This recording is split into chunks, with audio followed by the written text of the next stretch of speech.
اب آپ چاہیں تو ہم سے اپنی کتاب کی آڈیو بک بنوا کر دنیا میں موجود ہزاروں سامعین تک اپنی کتاب پہنچا سکتے ہیں۔ زیادہ جانکاری کے لیے نیچے دیے گئے میل آئی ڈی پر ہم سے رابطہ کریں۔ شکریہ۔ سعادت حسن منٹو کی کہانی۔ والد صاحب۔ توفیق جب شام کو کلب میں آیا تو پریشان سا تھا۔ 2 بار ہارنے کے بعد اس نے جمیل سے کہا، لو بھائی میں چلا۔ جمیل نے توفیق کے گورے چٹے چہرے کی طرف غور سے دیکھا اور کہا، اتنی جلدی؟ ریاض نے تاش کی گڈی کے 2 حصے کر کے انہیں بڑے ماہرانہ انداز میں پھینٹنا شروع کیا۔ اس کی نگاہیں تاش کے پھڑپھڑاتے پتوں پر تھیں، لیکن روئے سخن توفیق کی طرف تھا۔ توفیق، آج تم پریشان ہو، خلاف معمول اوپر تلے 2 بار ہارے ہو۔ ایسا معلوم ہوتا ہے کہ آج شام کو ہسپتال میں نرس مارگریٹ نے تمہارے رومانس کو پوٹاسیم برومائڈ پلا دیا۔ جمیل نے ایک بار پھر غور سے توفیق کے چہرے کی طرف دیکھا۔ کیوں توفیق، آج ٹیمپریچر کیسا رہا؟ نصیر اپنی کرسی پر سے اٹھا، توفیق کی انگلیوں میں پھنسا ہوا سگریٹ نکالا اور زور کا کش لے کر کہنے لگا، سب بکواس ہے۔ توفیق نے آج تک جتنے رومانس لڑائے ہیں سب بکواس تھے۔ یہ نرس مارگریٹ کا قصہ تو بالکل من گھڑت ہے۔ مری کی ٹھنڈی ہواؤں سے یہاں لاہور کی گرمیوں میں آنے کے باعث سرسام ہو گیا ہے۔ توفیق اٹھ کھڑا ہوا، بکو نہیں۔ نصیر ہنسا، اگر نہیں ہوا تو آج کل میں ہو جائے گا۔ بتاؤ تمہارے ابا کب تک ہسپتال میں رہیں گے؟ یہ کہہ کر وہ توفیق کی کرسی پر بیٹھ گیا۔ توفیق نے اپنے کلف لگے ململ کے کرتے کی ڈھیلی آستینوں کو اوپر چڑھا دیا اور جمیل کے کندھے پر ہاتھ رکھ کر کہا، چلو چلیں، میری طبیعت یہاں گھبرا رہی ہے۔ جمیل اٹھا، بھائی توفیق، تم کوئی بات چھپا رہے ہو، ضرور کوئی گڑبڑ ہوئی ہے۔ گڑبڑ کچھ نہیں، نصیر کی بکواس سے کون ہے جس کی طبیعت نہیں گھبراتی؟ توفیق نے جیب سے باجا نکالا اور منہ کے ساتھ لگا کر بجانا شروع کر دیا۔ نصیر نے اپنی ٹانگیں میز پر پھیلا دی اور زور سے کہا، بکواس ہے، سب بکواس ہے۔ یہ دھن جو تم بجا رہے ہو رشید اترے کی ہے، اور رشید اترے کی کوئی دھن سن کر آج تک کوئی اینگلو انڈین یا کرسچن نرس بے ہوش نہیں ہوئی۔ بہتر ہوگا اگر تم رومال پر تھوڑا سا کلوروفارم چھڑک کر لے جاؤ۔ ریاض نے تاش کی گڈی رکھ دی اور نصیر کی ٹانگیں ایک طرف ریل دیں۔ کچھ بھی ہو، لیکن ہم اتنا جانتے ہیں کہ توفیق جہاں اپنی گاڑی کا ہارن بجائے تو لڑکیاں سن کر اس پر فریفتہ ہو جاتی ہیں۔ نصیر نے سگریٹ کی گردن ایسٹے میں دبائی، اور سائیکل کی گھنٹی بجائے تو آسمان سے فرشتے اترنے شروع ہو جاتے ہیں۔ ایک دفعہ اس کی کھانسی کی آواز سن کر باغ جناح کی ساری بلبلیں اپنی نغمہ سرائی بھول گئی تھیں۔ بڑا ہنگامہ ہو گیا تھا۔ ماسٹر غلام حیدر نے پورا 1 مہینہ ان کو ریہرسل کرائی، تب جا کر وہ کہیں ٹونگ ٹانگ کرنے لگیں۔ توفیق کے سوا باقی سب ہنسنے لگے۔ نصیر ذرا سنجیدہ ہو گیا، اٹھ کر توفیق کے پاس آ گیا، اس کے کلف لگے ململ کے کرتے کی ایک شکن درست کی اور کہا، مذاق برطرف، لو اب بتاؤ ہسپتال کی لونڈیا سے تمہارا معاملہ کہاں تک پہنچا؟ میں تو سمجھتا ہوں وہیں کا وہیں ہوگا۔ ایک شریف آدمی اپینڈیسائٹس کا آپریشن کرائے پڑا ہے۔ مقررہ اوقات پر یہ تمہاری نرس صاحبہ تشریف لاتی ہیں۔ جناب صرف 1 دفعہ صبح اور 1 دفعہ شام وہاں جا سکتے ہیں۔ مریض، اور وہ بھی قبلہ والد صاحب۔ ایک شریف آدمی اپینڈیسائٹس کا آپریشن کرائے پڑا ہے۔ مقررہ اوقات پر یہ تمہاری نرس صاحبہ تشریف لاتی ہیں۔ جناب صرف 1 دفعہ صبح اور 1 دفعہ شام وہاں جا سکتے ہیں۔ مریض، اور وہ بھی قبلہ والد صاحب۔ وہ مریض اپینڈیسائٹس اور تم مریض عشق۔ ریاض نے قریب قریب گا کر کہا، مریض عشق پر رحمت خدا کی۔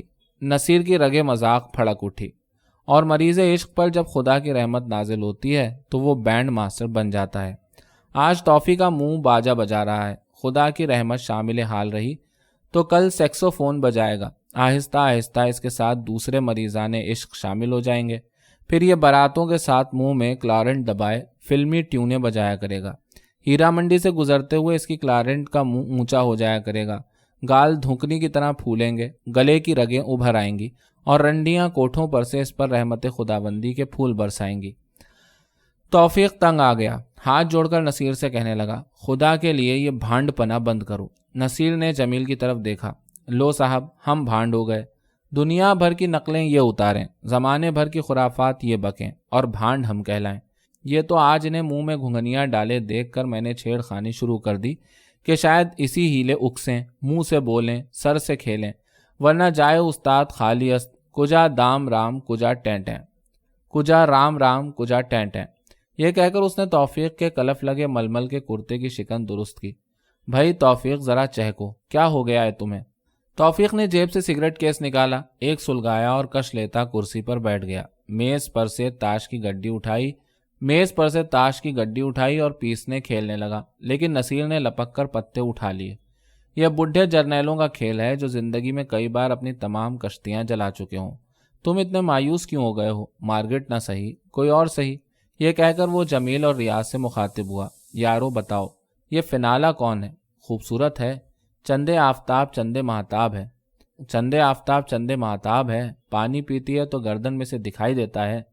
جمیل توفیق کے پاس بیٹھ گیا۔ وہ فارسی کا محاورہ ہے، لیلی بنظر مجنو باید دید، مارگریٹ بنظر توئی باید دید۔ کیوں توفیق خاموش رہا۔ میں پوچھتا ہوں، خوبصورت ہے؟ اس کے بدن سے انڈوفام کی بھینی بھینی بو آتی ہے، اس کی گردن دیکھ کر گردن توڑ بخار ہوتا ہے یا نہیں؟ نصیر یہ کہتا کہتا میز پر بیٹھ گیا۔ مینڈکیوں کو جو زکام ہوتا ہے اس کا علاج تو وہ ضرور جانتی ہوگی۔ خدا کے لیے مجھے اس سے ملاؤ، ورنہ مجھ پر ہسٹیریا کے دورے پڑنے لگیں گے۔ جمیل نے ریاض کی طرف دیکھا۔ ریاض اس کو کئی مرتبہ دیکھ چکا ہے۔ ریاض کے دیکھنے سے کیا ہوتا ہے؟ اس کو تو اندھ عورتا ہے۔ نصیر مسکرایا۔ جمیل نے پوچھا، یہ اندھ عورتا کیا ہے؟ نصیر نے ریاض کے چشمے لگے چہرے کو گھور کے دیکھا اور جمیل کو جواب دیا، جناب یہ ایک بیماری کا نام ہے، اس کے مریض عورتوں کو نہیں دیکھ سکتے، چاہے اصلی پتھر کا چشمہ لگائیں۔ ریاض مسکرا دیا۔ شاید اسی لیے مجھے مارگریٹ میں وہ حسن نظر نہ آیا جس کی تعریف میں توفیق نے زمین و آسمان کے قلابے ملا رکھے تھے۔ توفیق نے اپنا جھکا ہوا سر اٹھا کر ریاض سے صرف اتنا پوچھا، کیا وہ حسین نہیں تھی؟ ریاض نے جواب دیا، ہرگز نہیں، صاف ستھری لڑکی البتہ ضرور ہے، لانڈری سے تازہ تازہ آئی ہوئی شلوار کی طرح۔ نصیر ابھی کچھ اور کہنا چاہتا تھا کہ ریاض بول پڑا، ہاں یار ایک لڑکی، اس نے شلوار قمیض پہنی ہوئی تھی، ان کپڑوں میں اچھی لگتی تھی۔ میں اور توفیق موٹر میں تھے، توفیق ڈرائیو کر رہا تھا۔ موٹر ہسپتال کے پھاٹک میں داخل ہوئی تو اسٹیئرنگ توفیق کے ہاتھوں کے نیچے پھسلا۔ لڑکی دیکھ کر ہمیشہ اس کی یہی کیفیت ہوتی ہے۔ میں نے سامنے دیکھا تو وہ شلوار قمیض پہنے مٹکتی چلی آ رہی تھی۔ توفیق نے موٹر عین اس کے پاس روکی اور کہا، گڈ مارننگ۔ وہ مسکرائی، لکھنوی انداز سے دایاں ہاتھ ماتھے تک لے گئی اور کہا، آداب عرض۔ جیسا لباس ویسی بولی، لونڈیا ہے چالاک۔ توفیق ابھی کوئی فقرہ موضوع کر رہا تھا کہ وہ چھوٹے چھوٹے مگر تیز قدم اٹھاتی آگے بڑھ گئی۔ توفیق نے فقرے کو جوڑا اور سینے پر 2 ہتھڑ مار کر کہا، مار ڈالا۔ اتنے میں مارگریٹ کا عکس بیک ویو مرر میں نمودار ہوا۔ توفیق نے بڑے تھیٹری انداز میں ایک عدد چما اس کی طرف پھینکا اور موٹر اسٹارٹ کر دی۔ تمہاری اس گفتگو سے ثابت کیا ہوا؟ نصیر نے اپنے گھنگریالے بالوں کا ایک گچھا مروڑتے ہوئے کہا، بات یہ ہے کہ جب تک یہ خاکسار بقلم خود اس لونڈیا کو نہیں دیکھے گا کچھ بھی ثابت نہیں ہوگا۔ جھوٹ بولوں تو توفیق ہی کا منہ کالا ہو۔ توفیق خاموش سگریٹ کے کش لیتا رہا۔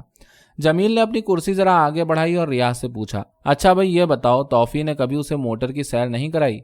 ریاض نے جواب دیا، ایک دفعہ اس نے کہا تو تھا اس سے، مجھے یاد نہیں رہا اس نے کیا جواب دیا تھا۔ بات دراصل یہ ہے کہ توفیق کو کھل کے بات کرنے کا موقع ہی نہیں ملا۔ ٹیمپریچر لینے یا ٹیکا لگانے کے لیے آتی ہے تو باپ کی موجودگی میں یہ اس سے کیا بات کر سکتا ہے؟ پھر بھی اشاروں کنایوں میں کچھ نہ کچھ ہو ہی جاتا ہے۔ میرا خیال ہے یہ ادائیں آج صرف اسی لیے ہیں کہ اس کے ابا جان 2-3 دنوں میں ہسپتال چھوڑنے والے ہیں، کیونکہ زخم اب بالکل بھر چکا ہے۔ کیوں توفیق نے صرف اتنا کہا، مجھے ستاؤ نہیں یار، اور اٹھ کر باہر باغ میں چلا گیا۔ نصیر نے اپنی ٹھوڑی ہاتھ میں پکڑی اور چہرے پر گہری فکرمندی کے نشانات پیدا کر کے کہا، کہیں لمڑے کو عشق تو نہیں ہو گیا؟ توفیق اور عشق 2 متضاد چیزیں ہیں۔ ریاض کرسی پر سے اٹھا اور سنجیدگی سے کہنے لگا، کوئی اور ہی چیز ہوئی ہے جناب کو۔ میرا خیال ہے لاہور میں اس کا جی لگ گیا تھا، والد ٹھیک ہو گئے ہیں تو اب اسے واپس مری جانا پڑے گا۔ بکواس ہے، نصیر چلایا، کوئی اور ہی بات ہے، تم یہاں ٹھہرو، میں ابھی دریافت کر کے آتا ہوں۔ نصیر اٹھ کر باہر چلنے لگا تو جمیل نے اس سے پوچھا، کس سے دریافت کرنے چلے ہو؟ نصیر مسکرایا، گھوڑے کے منہ سے، انگریزی میں فرام دی ہارسز ماؤتھ، یہ کہہ کر وہ باہر نکل گیا۔ جمیل نے ریاض کی طرف دیکھا اور سنجیدگی سے پوچھا، ہاں بھائی ریاض، یہ سلسلہ کیا ہے؟ توفیق ایک دن بہت تعریف کر رہا تھا اس مارگریٹ کی، کہتا تھا کہ معاملہ پٹا سمجھو، کیا یہ ٹھیک ہے؟ ٹھیک ہی ہوگا، میرا مطلب ہے ایسا کون سا چتوڑ گڑھ کا قلعہ یہ جو توفیق کو سر کرنا ہے؟ ایک دن کوریڈور میں کافی میٹھی میٹھی باتیں کر رہے تھے۔ کیا؟